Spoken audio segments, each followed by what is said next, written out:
Halo, assalamualaikum warahmatullahi wabarakatuh. Selamat datang kembali di Haryana Official. Kawan-kawan semuanya, gimana kabarnya nih hari? Sehat? Semoga sehat selalu di perantauan, amin. Semoga kawan-kawan semuanya terhindar dari mara bahaya, dan semoga kawan-kawan semuanya yang nonton video ini dipermudah segala urusan nih, sampean amin ya robbal alamin. Nah, kawan-kawan semuanya, kali ini kita bakal membahas sebuah VT status yang lagi viral. Kemarin kita membahas tentang status kasus Mbak Indonesia yang bekerja di negara Hong Kong. Nah, kali ini pembahasannya adalah tentang TKW atau PMI yang kerja di Taiwan, kan kawan. Jadi silakan disimak kenapa harus dibahas, sekali lagi pelajaran. Kemudian yang kedua, sebagai perempuan mungkin sekedar mengingatkan buat kawan-kawan semuanya, jangan sampai merugikan Anda sendiri, itu aja intinya. Jadi silakan disimak, nggak usah menghakimi, nggak usah membuli. Intinya sebagai perempuan mari kita saling mengingatkan, itu aja ya. Oke, ini adalah pembahasannya.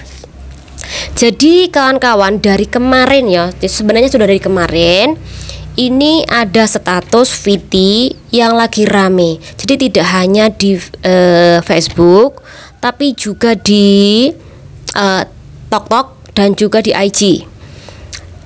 Perihal mengenai ada 11 TKW Indonesia yang bekerja di Taiwan, ini semuanya hamil, dan yang menghamili satu TKL yang berasal dari Indonesia juga, yang kerjanya di Taiwan juga. Jadi laki-laki satu ini menghamili 11 perempuan di dalam kurung waktu yang berdekatan, kan kawan. Wow, gila nggak sih? Dan kenapa kok sampai rame kasusnya ini? Karena ada salah satu korban ini yang sampai meminta pertanggungjawaban kepada laki-laki tersebut. Tetapi laki-laki tersebut itu tidak menghiraukan dan tidak mau tahu. Padahal si korban yang telepon tadi ini dalam keadaan hamil, dan baru diketahui ternyata ada 10 korban lagi dan memiliki status yang sama, yaitu sama-sama meteng. Jadi totalnya 11. Nah, kemudian karena tidak ada respon dari pelaku, akhirnya korban ini mau meminta bantuan salah satu penggiat Taiwan sana. Dan apakah video ini, kemudian foto ini, cerita ini bener apa enggaknya? Jadi sekali lagi kita bakal tonton, lihat, tunggu tentang kebenaran ini. Tetapi ketika aku mencari informasi yang lebih detail lagi, memang ada salah satu komentar yang bilang bahwa si pelaku ini adalah rumah dekat dengan dia. Artinya ada kejadian yang sebenarnya. Kemudian ada mas-mas Taiwan juga ini yang bilang kalau dia ini tahu pelakunya. Jadi dua status itulah yang menurut aku ini meyakinkan bahwa kasus ini sebenarnya ada. Cuman kawan-kawan ini mungkin tidak menemukan foto dari si pelaku. Tapi kita lihat aja, apakah nanti para korban ini berani nggak sih speak up nih gini sosial media, bahkan membeberkan wajah dari pelaku yang menghamili 11 TKW tadi. Karena saya hanya menemukan sebuah foto, itu pun nggak terlalu genah atau tidak terlalu terang, kan kawan. Jadi ini adalah fotonya, cuman sedikit informasi. Oke, di dalam kasus ini nanti kita bakal ambil hikmahnya, kemudian pembahasan kesimpulan itu yang terpenting. Kasus yang kedua akhir-akhir ini juga, jadi ada Mbak Indonesia yang bekerja selama 6 bulan di Taiwan. Nah, Kemudian dia dipulangkan oleh majikannya gara-gara si Mbak Indonesia ini ketahuan meteng kan kawan. Jadi setiap pagi Mbak Iki wak. Akhirnya karena setiap pagi wak, si majikan inilah mengajak si Mbak E ini untuk periksa ke dokter, dan di situ baru ketahuan bahwa Mbak E ini ternyata meteng dan akhirnya dipulangkan ke Indonesia. Nah, mbaknya ini mencoba untuk menghubungi pacarnya dia yang menghamili, tetapi pacarnya bilang pulang aja ke Indonesia. Sedangkan yang Mbak E mau ini didampingi, dibiayai untuk menggugurkan. Tapi lagi-lagi si cowoknya ini bilang tidak ada biaya untuk gugur nih kan kawan. Jadi ini kasus yang kedua. Nah, kita bahas lagi akhir-akhir ini juga kasus yang ketiga. Jadi ceritanya ini ada Mbak Indonesia yang bekerja di Taiwan. Kemudian dia ini memang sudah sejak lama iki berhubungan sama cowok Indonesia yang dimana juga mau kerja di Taiwan. Nah, ketika si cowok ini sudah berangkat ke Taiwan dan mbaknya ini ternyata juga berangkat ke Taiwan, nah di saat itulah ketahuan bahwa mbaknya ini ternyata udah meteng selama 4 bulan kan kawan. Nah, dia ini mau gugur nih. Tetapi nasib baiknya laki-laki yang menghamili dia ini mau mendampingi pacarnya dia ini untuk menggugurne kandungan tadi. Jadi antara si perempuan dan si cowoknya itu datanglah ke klinik kandungan. Nah, di klinik kandungan itulah mereka menceritakan bahwa pacarnya dia ini dalam keadaan mengandung selama 4 bulan. Jadi maunya si cewek ini digugur nih. Akhirnya di situ barulah digugurkan dan mau dioperasi. Tetapi ini ada masalah dengan kandungan si perempuan itu. Akhirnya karena ada masalah kandungan, ya, operasinya belum selesai, yang akhirnya dibawalah ke rumah sakit. Jadi dari klinik dibawalah ke rumah sakit. Nah, dari rumah sakit itulah operasinya ditangani selama 1 jam. Selama 1 jam itulah akhirnya si jabang bayi tadi yang usia kandungannya selama 4 bulan ini meninggal dunia. Dan ternyata nggak hanya jabang bayinya saja yang meninggal dunia, tapi juga Mbak Indonesia ini juga meninggal dunia kan kawan.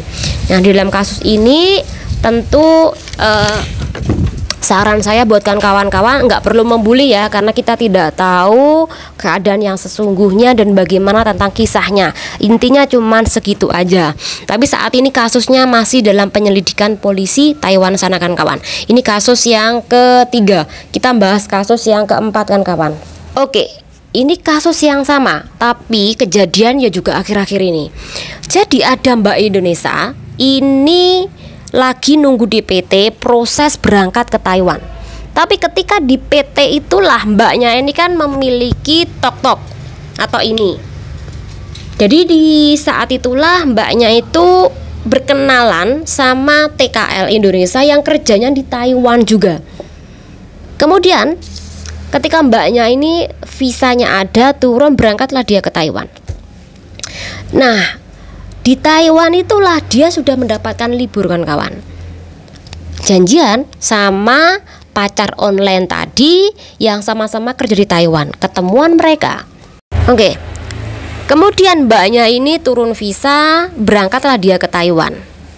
Bekerja 1 bulan di majikan, kemudian mbaknya ini dibawa kabur oleh pacar online-nya tadi, sama-sama TKL asal Indonesia juga yang kerja di Taiwan. Jadi dibawa kabur kan kawan.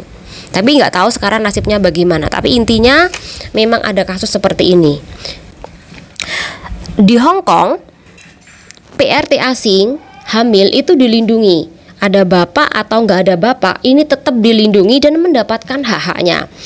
Contoh, ketika dia hamil, dia tidak boleh diputus kontrak oleh majikannya ketika dia bekerja selama 6 bulan lebih ke atas. Dia tidak diperbolehkan diputus kontrak oleh majikannya. Biarpun dia hamil sama orang lokal ataupun tidak ada suami, tidak masalah. Itu Hong Kong.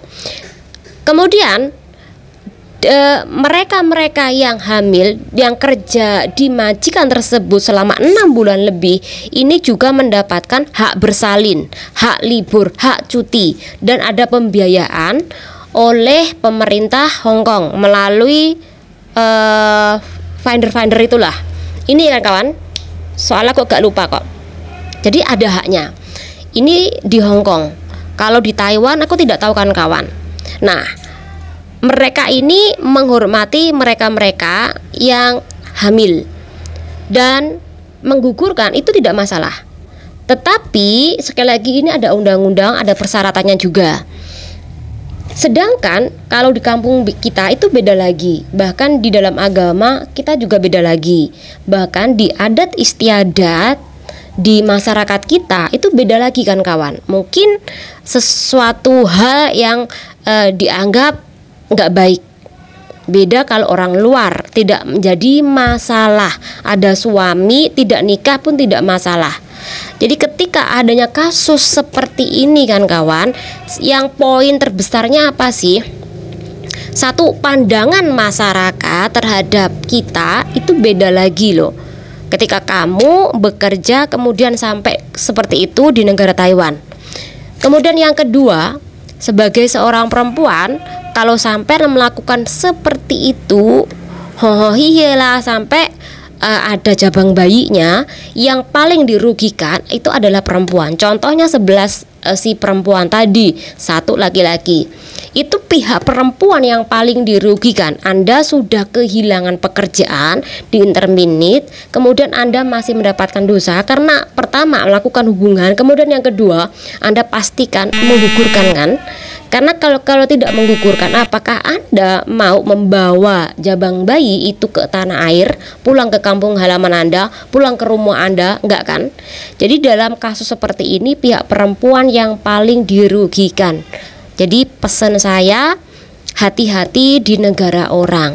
Saman wes mendengar kemarin ada kasus Mbak Indonesia sing mabuk, kemudian mabuk dibawalah ada 4 kalau nggak 5 laki-laki Indonesia juga. Ini pelakunya Indonesia, korbannya juga Indonesia. Kemudian di situ digarap laki-laki tersebut, kemudian itu masih di video. Untung aja tidak disebar, bahkan tidak sampai adanya kejahatan lainnya. Contoh kalau sampai Anda ini diperas bagaimana? Jadi intinya mabuk sesuai dengan porsinya, nakal sesuai dengan porsinya. Itu aja kan kawan. Sekali lagi kejadian ini banyak kok. Jadi nggak hanya di Taiwan, nggak hanya di Singapura, Hong Kong pun juga ada. Tapi masih nggak banyak, nggak sebanyak di Taiwan. Semoga dengan pembahasan ini bermanfaat buat kawan semuanya. Jangan undur diri. Wassalamualaikum warahmatullahi wabarakatuh. Sekali lagi nggak ada yang lucu dari kasus seperti ini kan kawan. Jadikan ini adalah pelajaran. Semoga bermanfaat.